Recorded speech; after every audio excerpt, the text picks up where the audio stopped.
The day I was wheeled into the operating room, my family and my girlfriend were all with my adopted brother, watching his competition. That was the day my surgery went wrong. They removed the tumor from my brain, but the procedure damaged a nerve. I lost the ability to feel normal human emotions. I had a tumor growing in my brain. I originally planned to tell my parents and my girlfriend about it. But my parents were busy buying plane tickets to go overseas with my adopted brother for his painting competition. My girlfriend had been working late constantly. My fingers hovered over the chat window for a long time, but in the end, I deleted the message I'd typed out. I knew that even if I said something, no one would care. After all, in everyone's eyes, my existence wasn't worth a fraction of my adopted brother's. My adopted brother, Julian, was the son of my dad's old army buddy. When he was 6, a car accident took his parents' lives. Julian was pushed around and rejected by his relatives. He ended up on the streets, filthy and alone, until my dad, who was in town to pay his respects, found him. From then on, he became the second son in our family. That year, I was 10 and Julian was 6. My parents told me, "Owen, you're a big boy now. You need to learn how to take care of your little brother." I didn't really know how to take care of a little brother. All I knew was that Julian always seemed weak and fragile. He didn't have to do anything, just stand there, looking at me with his tear-rimmed eyes, and everything that was mine would become his. When I was 10, I lost my bedroom and moved into the guest room. When I was 12, my piano lessons were canceled. The piano was sold, and the empty room became Julian's art studio. After I turned 15, I never wore new clothes again, just rotated between 2 school uniforms. My parents didn't care. They dressed Julian in stylish clothes and bragged to anyone who would listen about how handsome their son was. From that point on, I stopped going home much. The year I was about to graduate from college, Julian went off to a university out of state. For a brief time, my parents remembered me. They called me often, asking about my life and occasionally sending me links to job postings in my city. Putting his friend's orphan through college was my dad's greatest life achievement. He was on top of the world. He said he wanted to come to my city to visit me. He also wanted to vet my girlfriend of 3 years and see if she was the real deal. I had long since stopped expecting anything from them. Still, I booked a hotel and a nice restaurant for their visit. I just didn't expect that Julian, whom I hadn't seen in ages, would be with them. That day, his smile was so innocent, just like when he first came to our house. He smiled at my girlfriend like that all night long. Later, I saw Julian's profile picture pinned to the top of her texts. Before I was wheeled into surgery, I couldn't resist calling my parents. The call lasted only 3 seconds. I heard my parents' rushed voices on the other end. "Owen, we're about to board the plane. Your brother's competition is important. Whatever it is, we'll talk when we get back." They hung up before I could even get a word in. I stared at my phone screen, stunned. Just then, a new post from my girlfriend, Jane, popped up on my feed. She was going off to chase her own adventure. The picture was a plane ticket, and the destination printed on it was the same country where Julian's competition was being held. I stared blankly at the screen until my aunt, who was sitting beside me, couldn't take it anymore and gently took the phone from my hand. "I've already signed the consent form for you, so don't you worry. I'll take responsibility for anything that happens." She lovingly stroked my head and sighed. "Your father has been a fool for years, and you're the one who's suffered for it. Go on, honey. I'll be right here waiting for you when you get back." I was wheeled into the operating room, and the anesthesia slowly took effect. Before I lost consciousness, I couldn't help but wonder, if I died during this surgery, would my parents shed a tear for me? And Jane? I thought, when I get out of here, I have to tell her to her face. I knew she had moved on a long time ago. This time, I was the one who was done with her. My story with Jane wasn't exactly some epic romance. But back in college, it was a relationship all our teachers and classmates admired. It started with a cliché. The popular student body president, handsome and from a good family, helps a girl on the event staff who fainted from low blood sugar after working all day without eating. The second time we met, she had 2 pieces of candy saved in her pocket just for him. From then on, Keeping candy in her pocket for me became Jane's habit. In her eyes, I was so fragile a strong gust of wind could knock me over. She would always look at me with concern and say, "Owen, I've never been so afraid of losing someone." She said I meant more to her than anyone else, that there would always be a special place for me by her side, just like her coat pocket would always have candy ready for me. But the last time, after pulling an all-nighter for 2 back-to-back meetings, I reached into Jane's coat pocket. All I found was a bottle of perfume, Chanel, Julian's favorite brand. I quietly put the perfume back in her pocket, and from then on, I learned to carry my own candy. My life split into 2 different paths when I was 10. From that age on, I tried to get used to living without relying on anyone. I lowered my expectations for everyone. If you don't expect anything, you can't be disappointed, and you won't fall into despair when the disappointments pile up. But I'm only human, and I was far from being as detached as I wanted to be. Jane spent a year pursuing me and the next 3 years caring for me deeply. For 4 whole years, she slowly broke down my walls, bit by bit, making me feel like I finally had someone I could rely on. But stories are always cliches. Just when I thought I had found someone I could truly trust, she had a change of heart. She fell for my adopted brother. At first, it was just pity for his tragic childhood. Then, it was his lively personality that drew her in, capturing her attention at every turn. Later, she listened as Julian told her, word by word, about his passion for painting, and she witnessed his triumphs on stage. Finally, she realized her true feelings. Jane said she had never met anyone so special, so genuine, like a blazing fire. Because of him, she discovered for the first time that love was supposed to be a burning flame. What she felt for me, she said, was more like familial affection and daily routine. This is what Jane confessed one night when she was drunk. After that, she began meticulously planning how to pursue Julian and how to break up with me. Of course, I was planning the same thing.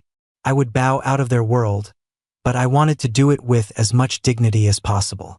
It was something I'd done often in my first 20 years, getting used to being ignored and quietly disappearing. But all those thoughts changed the moment I opened my eyes after the surgery. I realized something. The one who should disappear wasn't me. The first person to notice the change in me was my aunt. She sat by my bedside, peeling an apple and telling me funny stories to try and cheer me up. Then she realized I didn't seem to need cheering up. In her eyes, I had always been quiet and reserved, rarely voicing my own needs. But she could always see it in my eyes, that deep down, I still longed for my parents' affection, for the complete family love that should have been mine. But now that longing was gone. After the surgery, I was unnervingly cold. So, on the 5th day, she tentatively asked if I wanted to call my parents. I refused. In the past, even though my parents didn't care about what I was doing, I would always report back to them after any major event. But this time, I had no intention of contacting them. My aunt looked at me with growing concern. After a long moment, she sighed.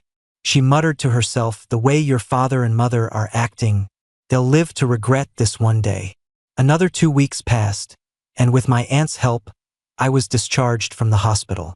During that time, the doctors came to check on my condition. When they asked if I felt anything unusual, I told them calmly, "I've never felt better." The chaotic emotions that used to cloud my mind and prevent me from thinking clearly were all gone. Now, I could see many things with perfect calm and rationality. For instance, my parents truly didn't care about me, so I probably wouldn't get a share of their inheritance. But the responsibility of caring for them in their old age would likely fall on me. And the company that Jane and I started together, since I was always the one handling everything, the company would do just fine with only me. I would no longer beg them for affection. But when it came to the assets that were rightfully mine, I wouldn't give up a single cent. The day my aunt took me home, we ran into my parents and my adopted brother, the happy family, returning from their trip. My adopted brother had won a major prize in his competition, and to celebrate, they had extended their trip abroad for another 2 weeks. Their social feeds were flooded with vacation photos, but not a single person had bothered to ask what my phone call was about that day. The cheerful family walked in the door and saw me standing in the living room, pale as a ghost. An awkward expression appeared on all four of their faces simultaneously. That's right, four of them. Jane was there too. Owen, I won the grand prize. I invited Jane over to celebrate. You don't mind, do you? Julian was the first to react. He quickly walked over and intimately linked his arm with mine. Jane snapped out of it too. She looked like she wanted to say something, but when her eyes met mine, she couldn't bring herself to tell any more lies in front of me. My parents also looked uncomfortable. They didn't say anything, just looked at me expectantly. It was as if they hoped I would be sensible and just let the whole thing slide. The old me would have. After all, I had always been their most low-maintenance child. But now, under their watchful eyes, I slowly and deliberately removed Julian's hand from my arm. Owen. Julian's eyes instantly turned red, and he looked like he was about to burst into tears. Owen, you're a grown man. Is it really necessary to pick on your little brother? Why are you being so immature? My dad immediately found his angle of attack and started yelling at me. Jane couldn't help but jump in to defend Julian. My mom stayed quiet, just letting them berate me without a word. That is, until my aunt, who had been upstairs packing my things, came down. She took my hand and started leading me toward the door. Only then did my dad and Jane stop talking. Stop. Where do you think you're going? This time it was my mom who spoke, the woman who loved to brag to outsiders about how easy I was to raise, only to turn around and give all the best things to Julian. To my place for some peace and quiet. If this child stays here with you, who knows when you'll bully him to death? My aunt shot back, turning to glare at them with red-rimmed eyes. My mom was taken aback. She didn't argue with my aunt but turned her focus back to me. Owen, you're our son. Are you really going to leave with your aunt? Think about how bad that would look, she said, her brow furrowed slightly. Her tone was full of disapproval and a hint of resentment, as if my decision was causing her a huge inconvenience. She had always been like this, an expert at using a soft touch to make me feel guilty. But now, I no longer felt that familiar pull on my heartstrings. So I told her the simple truth. Yes, my aunt was the one who signed my surgical consent form. From now on, she's the only family I recognize. What kind of nonsense is that? My dad's temper flared instantly. He strode forward to hit me, but Jane stopped him. My aunt seized the opportunity and quickly pulled me away. My mom's voice trailed after us, relentlessly questioning. Surgery? What surgery? Why didn't you tell me? She kept pounding on the car window even after my aunt and I were inside. Seeing this, my aunt rolled down the window and kindly enlightened her.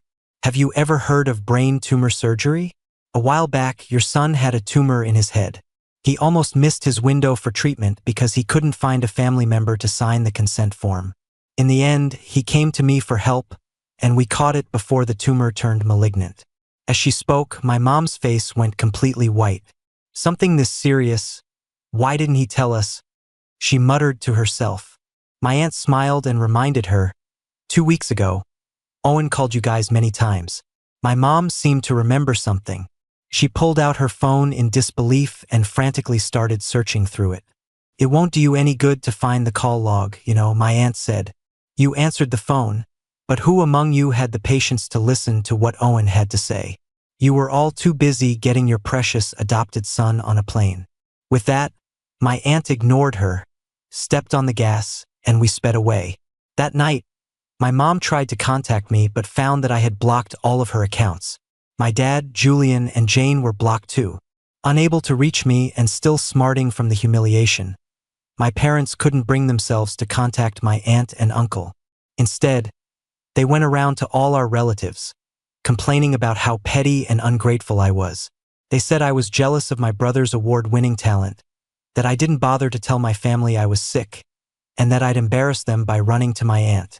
When my aunt first saw what they were saying, she was so angry she had to laugh. She told me to ignore the group chat messages, then turned around and posted my medical records and the photos she'd taken of me in the hospital. She specifically tagged my parents in the family group chat. My aunt asked them how their consciences could be so corrupt.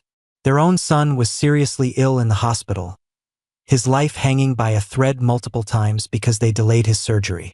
Yet to this day, they hadn't offered a single word of concern. Instead, they downplayed a malignant brain tumor as a little thing and immediately started slandering their son, who was still in recovery. Their lies exposed, my parents flew into a rage in the family chat, sending a volley of long, angry voice messages back at my aunt. My aunt, however, didn't engage. She simply left the group. She told me, "Honey, what your father and mother did was wrong. I know you've done nothing wrong. If you feel sad, just cry it out. Don't bottle it up and hurt yourself." In response, I just looked at her calmly. I told her I wasn't sad at all. In fact, I hadn't felt a single ripple of emotion through the whole ordeal. Seeing my parents again, I no longer cared whether they were concerned about me or not. All I could think about was how to sever ties with them. It was better than being tangled up in this mess, only to be dragged down by them later and have my life turn into a total disaster. Under the moonlight, I saw the astonishment in my aunt's eyes. Those kind eyes were wide open, and within moments, they filled with pain. I knew something was wrong with me. I could clearly recognize others' emotions, but I couldn't feel any of my own. It was probably a side effect of the surgery, but I didn't hate it. In fact, I thought it was better this way. I still had my ability to tell right from wrong. I just saw things more objectively and rationally now. For example, I knew with certainty that my aunt genuinely cared for me. Even if I couldn't feel the emotion called gratitude, I knew I should honor and care for her for the rest of my life. As for my parents, they may have noticed the change in me, but they were still dreaming that I would come crawling back, ready to be manipulated again. But they didn't know that was never going to happen again. Another 2 weeks passed. My parents constantly bragged on their social media about how well they treated Julian, and they had people relay the messages to me. They wanted me to feel regret. They wanted me to know that if I were smart enough, if I knew how to back down and suck up to them like Julian did, then they could treat me that well too. Never mind that for the past 20-odd years, that's exactly what I had been doing. Finally, when I showed no reaction, they started to panic. One day, outside my office, I saw my parents and Julian, the perfect family of 3. Standing with them was Jane, who had also been missing for 2 weeks. When Jane saw me, she instinctively opened her mouth to say hello, but in the end, nothing came out.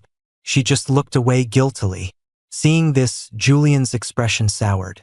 Unlike the glamorous young man in my parents' social media posts, Julian looked haggard, his eyes red and swollen as if he'd just been crying. But the moment he saw me, his eyes lit up. They were clearly up to no good, but I had no interest in watching their performance. I was about to ignore them and walk inside when my dad grabbed my wrist. He said, "Owen, Julian is suffering from severe depression because he feels so guilty about what happened with you. The doctor says he needs his partner by his side. We've already spoken to Jane, and we know you'll do the right thing for your brother. Won't you?" When I didn't answer, he added, "Julian is becoming quite a name in the art world now. We've invested so much money to build his career over the years. As his older brother, you can't just stand by and watch it all go down the drain." His sharp voice was giving me a headache. I silently pulled my hand away and looked at the 4 of them, each with their own ulterior motives. Now that the filter of so-called family affection was gone, I could see their hidden intentions as clear as day. Even if Jane wanted to be with Julian, there were plenty of decent ways to handle it. Not like this, making a huge scene at my office to force my hand. Ultimately, they were just testing my limits, trying to see if I was still the same obedient son who would endlessly sacrifice his own interests to please them. "Fine," I said after a moment of thought. But before any of them could show a hint of relief, I turned to Jane. 3 years of college plus 3 years building this company. That's 6 years of my life. I want 15% of the company's original shares as compensation. As if she never expected me to ask for anything, Jane's face darkened. She was about to say something, but I upped the ante. "Once the compensation is paid, I won't say another word about you and Julian. You don't even have to invite me to your wedding. I won't be living at the family home anymore. As long as you don't bother me, I'll disappear from your lives completely. You wouldn't want your precious artist to be labeled a homewrecker, would you?" The moment the words left my mouth, Julian reacted instantly. He didn't give Jane time to think. He just hugged her arm and whimpered pitifully. Jane had always prided herself on being above material things, seeing money as trivial. Now, blinded by love, she actually agreed. Jane and I founded the company together. I held 26%, and she held 35%. Over the years, I had bought back another 10% of the shares. If Jane transferred hers to me, I would become the largest shareholder in the company, and Jane would inevitably be sidelined. To prevent her from changing her mind once she came to her senses, I immediately took out my phone and had my secretary prepare the documents. I also called a notary. The moment the shares were in my name, I wished Julian and Jane a long and happy life together with the utmost sincerity. I even walked them to the company entrance. Julian looked at me with the triumphant expression of a winner. "Owen, you've got your money. You can't bother Jane anymore. Okay?" I smiled and called over a nearby security guard, ready to have them escorted out. My mother came around from behind him, her eyes fixed on me. "What do you mean you're never coming home again?" she asked. When I didn't respond, she clutched her chest and started accusing me. "You ungrateful child. Are you trying to kill me?" She started putting on her act, pretending my words had made her physically ill. But I would no longer feel guilty or give in to her feigned illnesses as I had in the past. I didn't even glance at her. I just turned to leave. Finally, the look of smug certainty in my mother's eyes vanished. "Honey, what's wrong?" she asked, grabbing the corner of my shirt. Her face was filled with panic, and her voice trembled. She realized it. Her fake illnesses, her strategic retreats, all the old tricks she used to control me no longer worked. Because I didn't care about her anymore. I would no longer compromise for her. "Mrs. Hayes," I said softly, looking at her and the family standing behind her. "From now on, you all need to live your lives well." "You bastard! What is that supposed to mean?" My father, who had been silent until now, letting my mom do all the performing, suddenly got agitated. He rushed forward, hand raised to strike me. Jane tried to stop him, but Julian held her back firmly. In the chaos, a team of bodyguards I had called in advance stepped in front of me. Now it was my dad's turn to be stunned. He clutched his chest, looking like he was about to faint from anger. It was the exact same act my mom had pulled earlier. By this point, Jane had finally broken free from Julian's grasp and walked over to me. She looked at me with disapproval. "Owen, you can hate me, but your uncle and aunt are still your parents. You're going too far." "Aha, right," I said, having no time to waste on them. I simply looked down at my phone and started dealing with work. Jane was speechless at my indifferent attitude. She was about to say more, but I looked up at her, my expression completely serious. "Jane, there's nothing left for us to talk about. Your money is enough. I really don't want to have any more contact with you as a person."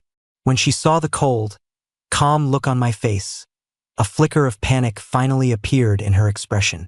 "By the way, given your unannounced 2-week absence, we can no longer trust you. The company has officially decided to remove you from your position as CEO. I hope you can maintain some professional courtesy and not make a scene. It would be best if you just disappeared."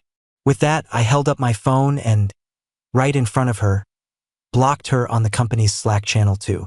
Ignoring Jane's ugly expression, I turned and walked away. As expected, I took over Jane's former position. I then worked with the other shareholders to apply pressure until, finally, Jane was forced to sell off her remaining shares. It seems that relationships really can get in the way of business. After getting rid of Jane, the company began to thrive.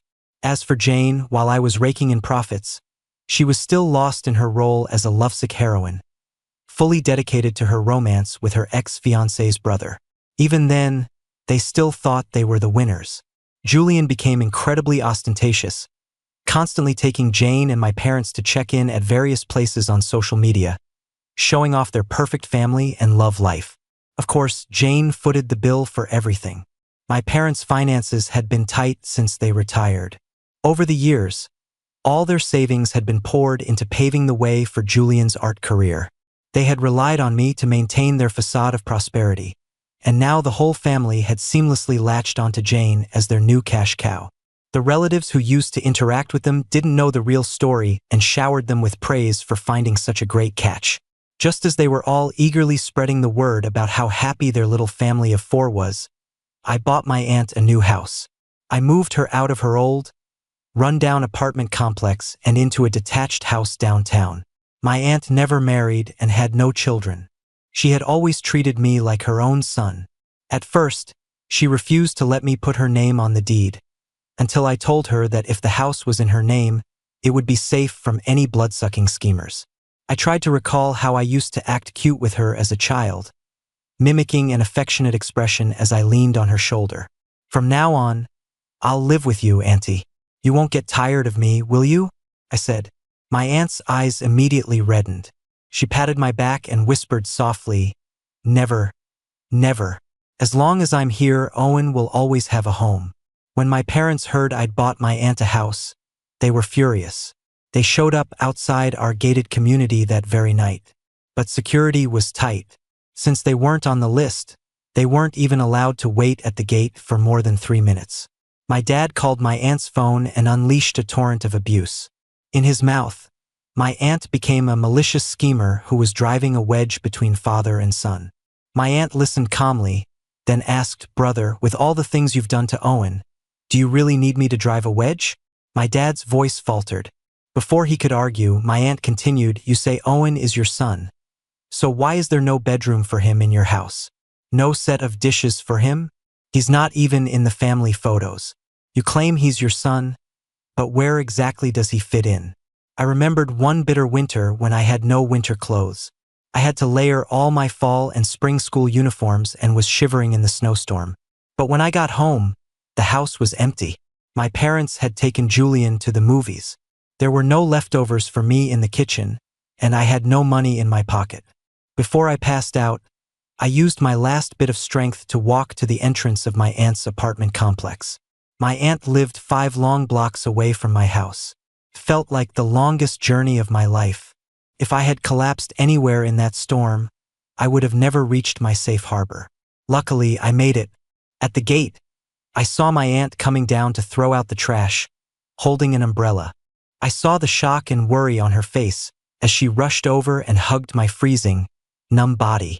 From that day on, I had a home again. My room was at my aunt's house, my dishes were at her table. She even bought back the very same piano that had been sold, placing it quietly in her living room. I had long forgotten how to play, but that day, I made a silent vow. As long as I was here, I would be my aunt's greatest support in her later years. So now, when my dad on the phone was stumped by my aunt's questions and started spewing curses, I calmly took the phone and spoke. "Forget about the new house. Say one more word, and you won't even have a roof over your heads now." I'd almost forgotten. It wasn't just the house, their living expenses had also been coming from my bank account. Their meager pensions and savings had been completely depleted years ago, spent on flying Julian around the world for competitions and hiring famous art tutors for him. And yet, they still treated me like dirt, looking down on me in every way. The voice on the other end of the line was silent for 2 seconds, followed by my dad's thunderous roar, "Owen, have you lost your mind? You fucking dare." The louder he yelled, the more insecure he was. "I've already died once on an operating table. There's nothing I don't dare to do now, Mr. Hayes," I stated calmly. My dad took this as me complaining about their behavior. He switched to a softer approach, trying his usual tactic of stick and carrot. He said, "In the end, you're just upset that we care so much about your brother. Why don't you think about how pitiful your brother is? It seems you really think your current place is too spacious." I hung up and immediately contacted a real estate agent. While I was preparing to sell the house, my dad and his family didn't give up. To force me to show myself, they started stalking me and causing scenes wherever I went. I ignored them for 3 days, had someone record everything to gather enough evidence, and then I called the police. Soon, they were detained for 15 days for disturbing the peace. My parents had always thought of themselves as respectable people. They never imagined they'd be sent to a police station by their own son in their old age.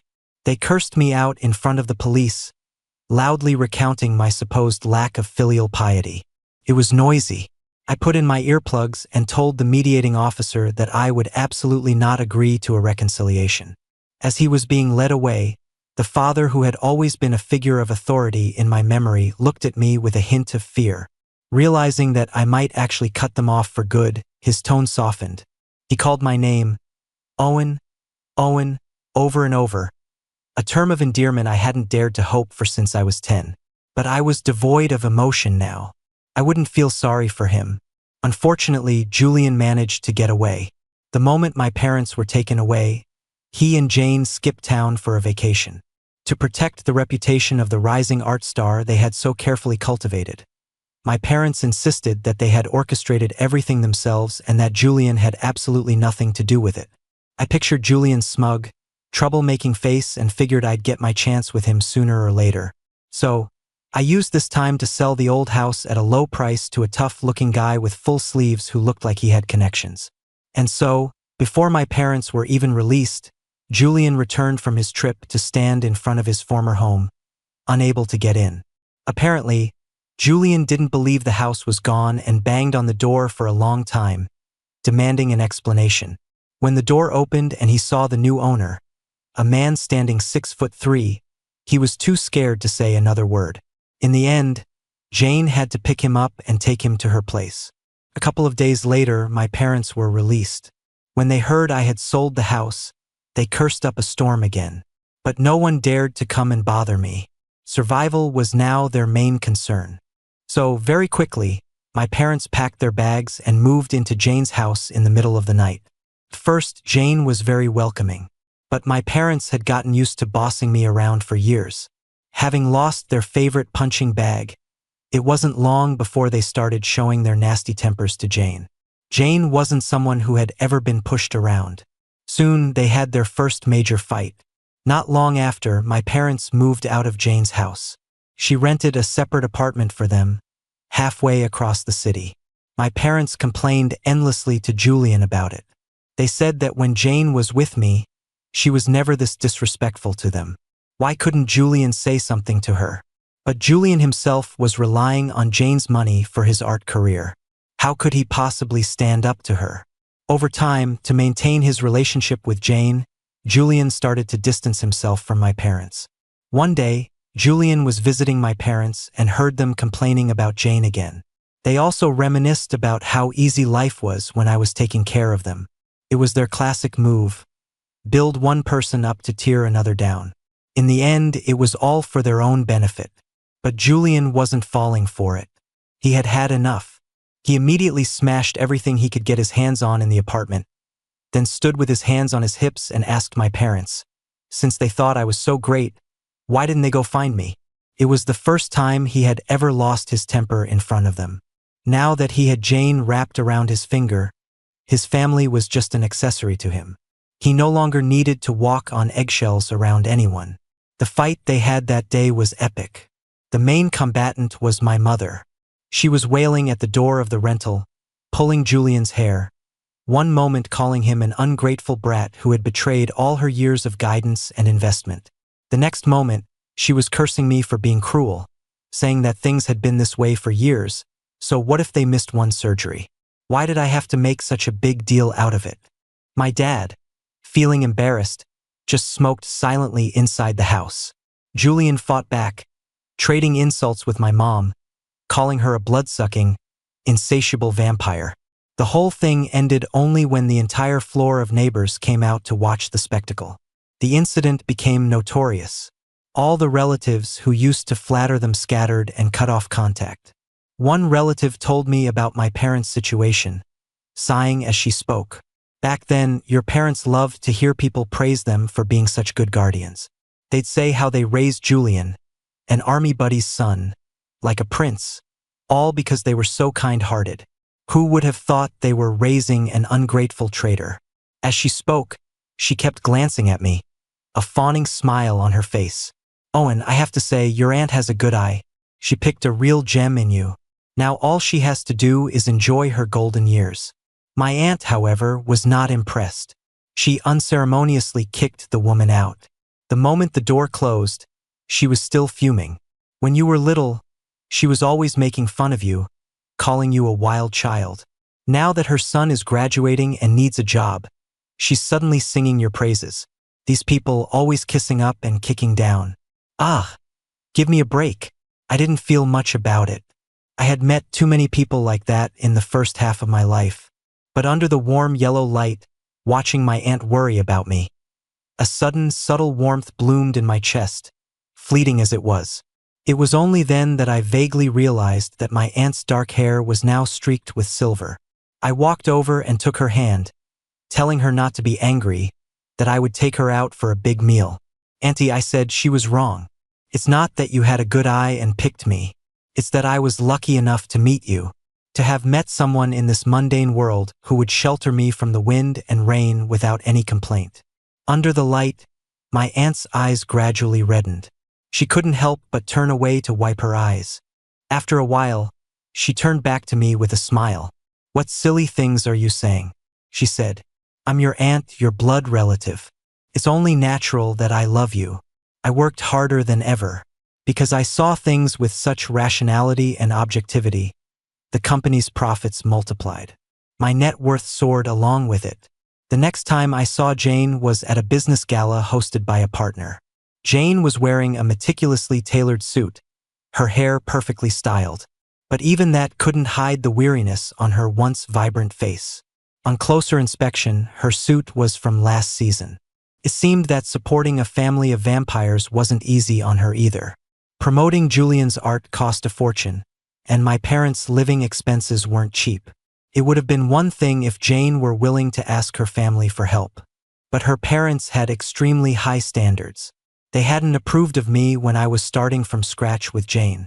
Now they looked down on Julian, who only knew how to leech off others, even more. If Jane wanted her family's support, she would have to break up with Julian first. It was clear she was deeply in love. That's why she was willing to humble herself now, smiling obsequiously at the small-time bosses she once looked down upon. But it seemed the people she once looked down on now looked down on her. One of the bosses, who was getting annoyed with her persistence, saw me, and his eyes lit up instantly. He greeted me and walked over quickly. Seeing this, Jane was stuck, unable to advance or retreat, just standing there awkwardly. But in the moment our eyes met, she flinched, all her former confidence gone.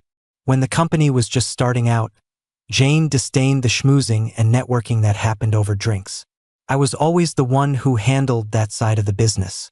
Now, both the company and our partners were well established. Naturally, they recognized me, not her. It was only logical. I didn't know what Jane was so sentimental about. But the next second, as if she had made up her mind, she started walking toward me. I turned and said a few quiet words to my side. My bodyguard intercepted her. She couldn't get within 10 feet of me and was politely escorted out of the venue. Later that night, after the banquet ended, I ran into Jane, who had been waiting for me by my car. I looked at her standing there. I ran through our past in my mind one more time, confirmed that everything that had happened was settled and that there were no loose ends, and then, without a second thought, turned to get in my car. Jane quickly reached out to stop me. The car door slammed on her hand, and I heard the sickening crack of breaking bones. Jane's face went pale. She clutched her injured hand, but her eyes were still fixed on me. Do we really have to end up like this, Owen? Her voice was hoarse with pain. I rolled down the window, tossed out a check for $100,000, and gave her a slight smile. For your medical bills. Then, without waiting to see if she would take it, I let go and stepped on the gas. Ever since seeing Jane, I had been on my guard. This group was imploding, which meant they were starting to target me again. Sure enough, a couple of days later, I saw Julian, whom I hadn't seen in a long time, at the company entrance. If I remembered correctly, he was supposed to be at the City Theater for a very important competition right now. The organizing committee had sent me an invitation, and Julian's name was on the list of contestants. But here he was, not even in his performance attire, his face deliberately made up to look haggard. He was clearly here for me. Upon seeing me, Julian put on his most pitiful expression and, without a word, dropped to his knees. Owen, I'm begging you, please let Jane go. She's your sister-in-law now. How could you get revenge on her just because of your own feelings?" He wailed and sobbed, more dramatic than an opera singer. I looked up and, sure enough, I spotted several professional camera lenses in the growing crowd of onlookers. So that was his plan. I pulled his hand off me and said in a cold voice, "Julian, let's get something straight. You stole your brother's fiancée first. Then you couldn't control her and let her stalk and harass me. I acted in self-defense and paid her medical bills. What more do you want?" My voice was just loud enough for the onlookers to hear clearly. Julian's face went white, and his eyes filled with hatred. The whispers from the crowd grew louder. I knew he had another trick up his sleeve. And just as I expected, after another round of loud crying from Julian, two familiar figures appeared before me. If I could still feel emotions, I would probably be laughing out loud right now. I had to admit their bond was truly strong. After the last disastrous confrontation, they had somehow managed to make up with Julian. Unfortunately, I no longer had feelings. So, before my parents could speak, their eyes darting around nervously, I held up a hand to stop them. I then motioned for my assistant to start recording, with several cameras pointed directly at them. I spoke calmly and slowly. "From this moment on, every word you say will be recorded as evidence and will be subject to legal consequences. If even half a sentence constitutes slander, I will file a lawsuit and pursue it to the fullest extent." Hearing this, my dad's face turned ashen. My mom's lips trembled. She tried to speak several times but couldn't get the words out. I had no patience to wait for her to compose herself. I turned to leave, which finally spurred her into action. She rushed forward, grabbed my leg, and burst into tears. "My son, what's happened to you?" "It's me, Mom. You never used to treat me like this," she cried. She sobbed about how hard it had been to raise me all these years. She said the pressure of adopting her husband's army buddy's son was immense, that their lives had been very difficult. She said I used to be such an understanding son, always considerate of their feelings. How could one missed surgery change me so much? "Owen, Mom is so sorry. The days you wouldn't talk to me, I was miserable every single day." The face that had always looked down on me with superiority was now wrinkled and frail. She looked up at me, her tears seeming more genuine this time. When I remained unmoved, she tightened her grip on my leg. "Are you really going to treat your mother like this? Don't you want me anymore?" I looked down into her tear-filled eyes, my heart completely still. As I was calculating how to respond without causing too much damage to the company's image, a pair of strong hands suddenly pulled her off my leg. I looked up to see my aunt, her eyes red with fury. "Get out," she yelled, pointing at my parents and Julian like a lioness protecting her cub. "I have proof of everything you've done," she said. "Don't force me to make it all public." She continued, "Owen has suffered so much to get where he is today. Now that his life is finally getting better, you show up to torment him again. Are you even his parents? That's enough. This is our family business. It's not your place to interfere," my dad shouted from a short distance away. At this, my aunt gave a grim smile and, pointing at the silent Julian, addressed the crowd. "Everyone, this is my brother's adopted son. The man for whom my brother abandoned his own flesh and blood." Julian flinched as he was called out. He seemed to realize what was happening and lunged at my aunt, trying to stop her from speaking, but it was too late. My aunt turned back to my mother, who was still on the ground, and shouted, "My brother doesn't have a deceased army buddy.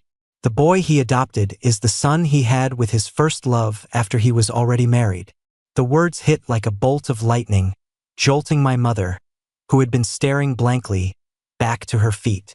She looked at my dad with a mixture of shock and fury, but she was still uncertain. It wasn't until Julian, unable to take the pressure, turned and tried to disappear into the crowd that my mom was snapped back to reality. She rushed over, grabbed him, and studied his face carefully for a moment. Then, she slapped him hard across the face. Julian cried out in pain. It was a heavy blow. Since coming to our family at the age of 6, Julian had been treated like a precious jewel by my parents. He had never been treated like this before. His usually innocent eyes filled with tears. but his tears only seemed to provoke my mother further. "You bastard! You bastard! I treated you like my own son, and this is how you repay me." My mother grabbed anything she could find and used it as a weapon, striking Julian again and again. He dodged clumsily while looking to my dad for help. The crowd was just watching the show. No one had expected that the family who came to confront me would end up imploding on themselves. The paparazzi Julian had hired had long since been escorted away by my private security. As my aunt was leading me away, the scene had escalated to my dad taking a slap for Julian, then pinning my mom to the ground and hitting her. Seeing things get out of control, security guards rushed in to clear the area again. Their family ended up at the police station once more. Only this time, I brought the paparazzi he had hired and the pre-written news articles they were going to use to slander me. Inciting a disturbance and spreading rumors, Julian couldn't escape the charges. In the end, it was Jane, one hand still bandaged, who rushed over from her home to bail them out. The massive scene at my company's entrance had long since become a trending topic locally. Jane probably knew what had happened on her way over, but when she saw the disheveled Julian at the police station, her face was still full of disbelief. "Julian, weren't you supposed to be at the competition?" she asked, her eyes fixed on him. When she noticed that the clothes under his jacket weren't his performance outfit either, she fell silent. Jane had fallen in love with his persona as an artist obsessed with his craft. She supported Julian's painting as if she were making up for her own past, for the rule-following girl who never dared to chase her dreams. She had even swallowed her pride for him, humbling herself to deal with the daily grind of life. But now that persona was on the verge of collapse. To come and slander his adoptive brother, Julian had easily given up the competition he claimed was more important than his own life. People are like that. Sometimes, in the heat of the moment, they can be reckless. But falling out of love can happen in an instant. Seeing the doubt in Jane's eyes, Julian was clearly panicked. Tears rolled down his cheeks as he quickly explained, "Jane, it's not like that. It was Owen. He had people sabotage me at the competition. I had no choice but to do this. I was just trying to get him to leave me alone." This was Julian's original plan.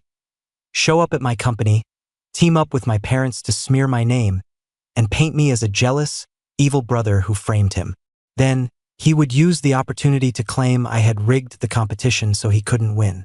He would miss this one competition, but the publicity would make him famous. It was a win-win for him. It was a risky move, but Julian was emboldened, knowing my family would back him up. He thought he could crucify me with public opinion, but he never expected my aunt to find out that he was the product of my dad's affair. One wrong move and he lost the whole game. And even now, he was still trying to pin the blame on me. But before Jane had even walked in, my assistant had already laid out the entire sequence of events for her.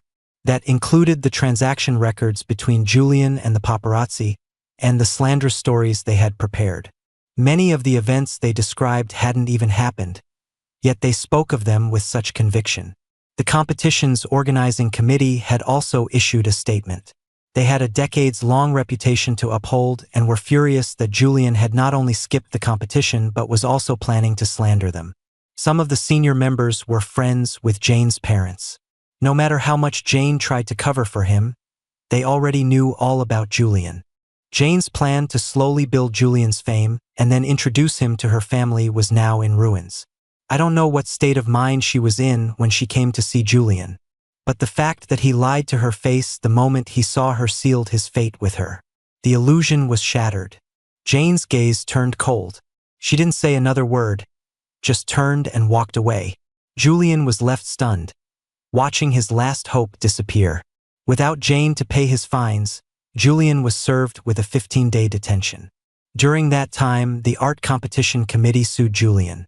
With Jane's parents pulling strings, the 15 days were extended to 2 months. My parents were locked up with him. After living a life of prestige, they were now being sent to jail twice in 1 year in their old age. The scandal of the affair was also exposed. All the praise my mother had received for adopting Julian now turned into an equal amount of ridicule and scorn. Before she was taken away, She asked me one last time if I really wanted things to end like this. I turned around and told her very seriously, word for word, that I wasn't making a scene. I had just been swept along by life for so many years, and now I wanted to break free from the undertow.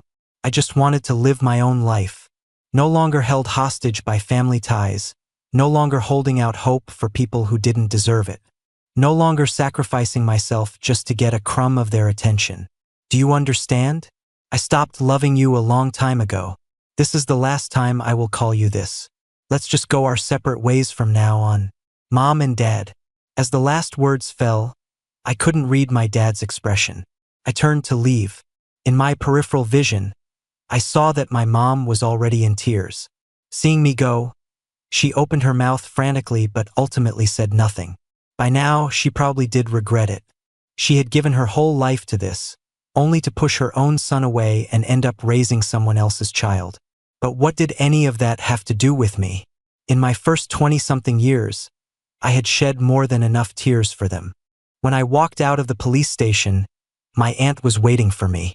She was one of the few people in the world who truly understood my father.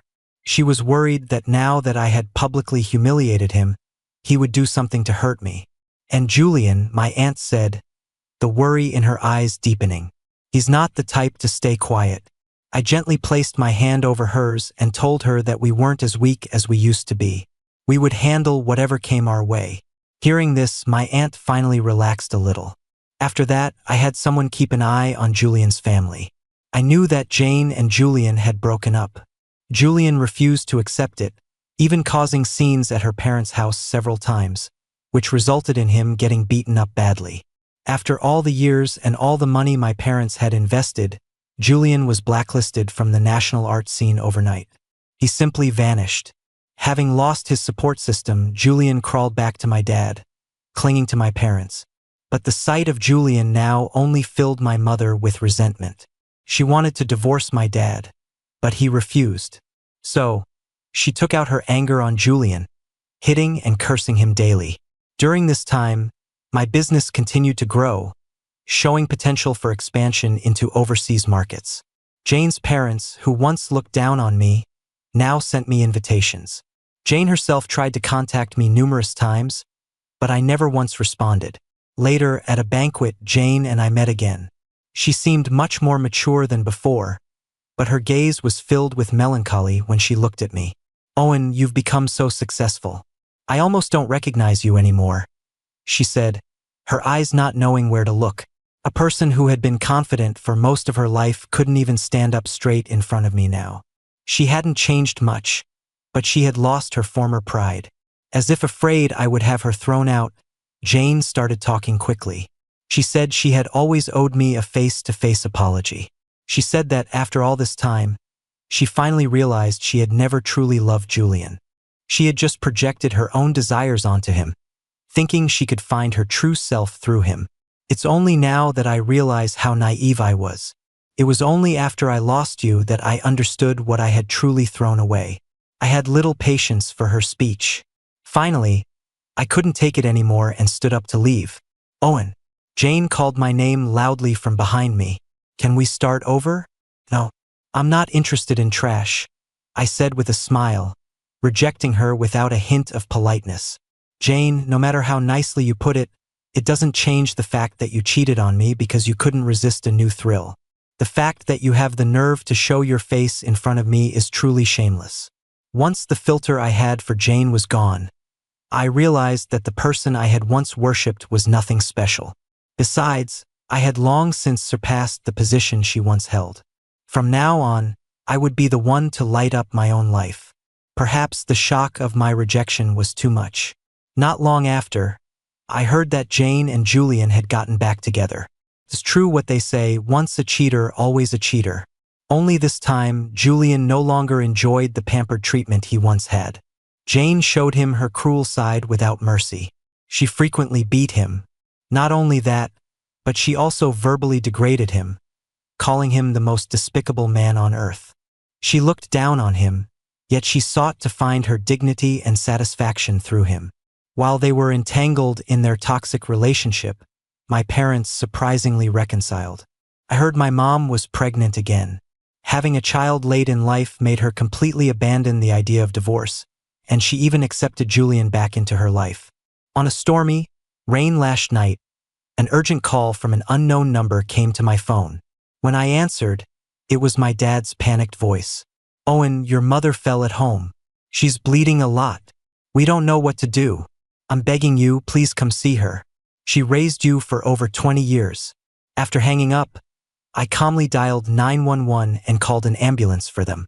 My aunt looked at me worriedly from the side, getting up several times to ask if I wanted her to go with me. "There's no need. I'm not a doctor. I wouldn't be any help," I said calmly. My aunt looked at me for a long time before finally agreeing in a low voice, "You're right, you're right. The weather's bad. It would be dangerous to go out." Hearing her words, a flicker of confusion crossed my mind. Later that night, after finishing up some work, I was getting ready for bed when my phone vibrated. I answered it to a burst of static. I hung up without a second thought. It was only after I closed the call screen that I saw the same number had sent me several text messages. The latest one was brief. "I'm sorry. Person like me doesn't deserve to be your mother. You and your aunt live well. Owen, mom is going to atone for her sins." Scrolling up, there were only 3 words: "Don't come." My heart suddenly skipped a beat. A long-forgotten sense of alarm filled my chest. I pushed back my chair, stood up, and started for the door. But when my eyes fell on the violent storm raging outside, my steps slowed. Finally, I took out my phone and dialed the police precinct for my parents' district. The first call I received the next morning was from the police. They told me that there had been a fire at my parents' old apartment complex the previous night. Julian, my parents, and Jane were all found dead in the apartment. After an investigation, they suspected arson. The medical examiner had found excessive amounts of sleeping pills in all 4 of the victims' bodies. For a moment, I didn't know what to feel. The emotional stir from last night's text message was gone in a flash, and my mind returned to a state of complete calm. My aunt, however, had red eyes when she looked at me. She hugged me tightly and comforted me softly, telling me that I still had her as my family. I lowered my gaze and said nothing. A long time later, when the police investigation concluded, I finally learned what had really happened that night. It turned out my mother wasn't pregnant at all. She wanted to divorce my dad, but he felt it would be a humiliation and tied her up at home. Julian was not doing well at that time. Thanks to Jane's parents, his reputation was ruined at his university, and he was blacklisted in the art world. He was a shut-in, taking out his frustrations on my mother. Of course, the person he hated most was me. He blamed me for his current situation. Plus, Jane was constantly playing games with him, often using me to belittle him. So Julian and my dad came up with a vicious plan. They wanted to use my mom to lure me over, then stage an accident to kill me and divide up my assets. My mother found out about the plan, and she offered to help them. In my dad's eyes, my mother hated me as much as he did, so he didn't suspect her. So on that rainy night, my mother added sleeping pills to my dad's and Julian's food. She also called Jane over. Although Jane looked down on Julian, she still respected my mother. When she arrived, she was drugged as well. My mother laid the 3 of them out neatly together, then turned on the gas stove. In addition, we obtained Ms. Hayes' suicide note from one of your relatives, the officer said. He handed me a letter. I opened it. The paper was stained with tears. "Owen, if we are fated to meet in the next life, I promise I will be a good mother. In this life, I will go and atone for my sins." I thought, if there really is a next life, it would be better if we didn't get entangled again. After that, my aunt and I lived a good life. In the winter, I would make dumplings at her house, which she had decorated in warm, cozy colors. The first snowflake fell just as she called me over to eat. When I turned my head, I saw my aunt's kind profile, and a familiar warmth began to thaw the ice around my heart. And so, I gave my aunt the first genuinely grateful smile I had shown in a very long time. Seeing this, my aunt froze in place, holding the plate. Gradually, her eyes reddened as well. We looked at each other and smiled. Finally, after weathering 1,000 storms, the road ahead was clear, filled with the warmth of spring.